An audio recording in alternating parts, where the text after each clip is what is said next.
Tumezunguka, tumekagua, mitambo imeboreshwa kwa kiasi kikubwa sana. Sasa hivi mitambo yote miwili inafanya kazi kwa ufanisi wa hali ya juu, kwa kiwango kile cha juu cha mwisho.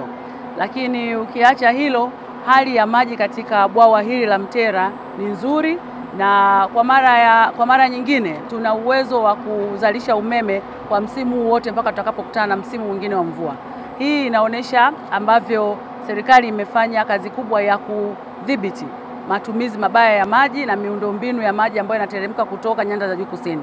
Maji haya yamedhibitiwa na kwa kweli tunawashukuru wananchi kwa kutuelewa. Tunajua maji yana matumizi mengi, lakini kupanga ni kuchagua. Wananchi wetu wa nyanda za juu kusini wameona umuhimu wa kutunza mito ambayo inaleta maji katika bwawa hili la Mtera, na hatimaye leo tunaweza kuwa na reserve kubwa ya maji, tunaweza kuwa na uhakika wa umeme ambao wananchi watatumia kwa ajili ya shughuli zao za kiuchumi. Lingine kubwa ambalo kwa kweli hii ni habari njema kwa wananchi wa wilaya za Mpwapwa, Chamwino, kwa Isimani, kwa Mzee Lukuvi pale. Kwa kifupi ni mkoa wa Iringa na Dodoma. Sasa hivi mitambo imeboreshwa katika eneo hili. Tumefunga mitambo mipya yenye thamani ya zaidi ya bilioni 10 kwa ajili ya kuhakikisha kwamba tunapata umeme wa kutosha kwa ajili ya wakulima, kwa ajili ya wachimbaji wa madini.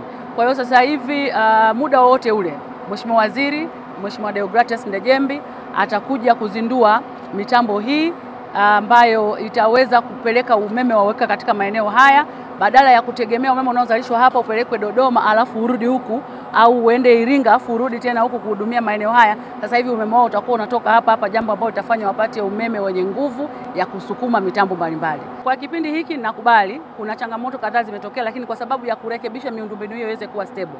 Lakini kwa maana ya uzalishaji wa umeme, mitambo ya kuzalisha umeme kwa sasa hivi tunayo reserve ya kutosha ambayo inaweza ikazalishwa na kuwafikia wananchi. Kwa maana ya vyanzo vya maji, vyanzo vya umeme, kwa maana ya umeme unaozalishwa kwa maji, unaozalishwa kwa jua, kwa gesi. Yani kwa sasa hivi nchi ina uwezo mkubwa wa kuzalisha umeme mwingi kuliko kipindi chochote ambacho tumewahi kuwa nacho.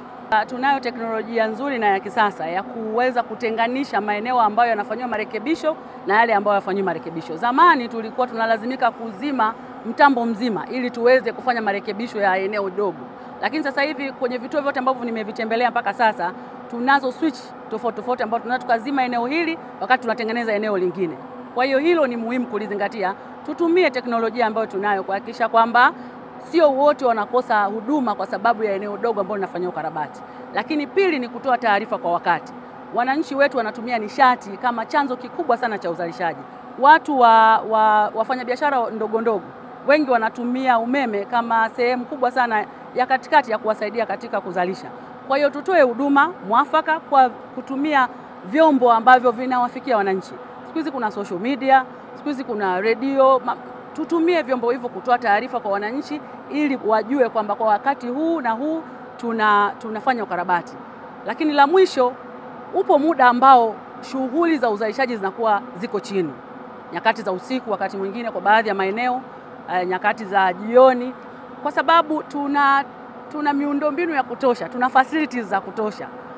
Tunaweza kutumia nyakati ambazo uzalishaji uko chini kufanya ukarabati wa miundombinu na tukaacha ule muda ambao uzalishaji uko juu watu waendelee kuzalisha.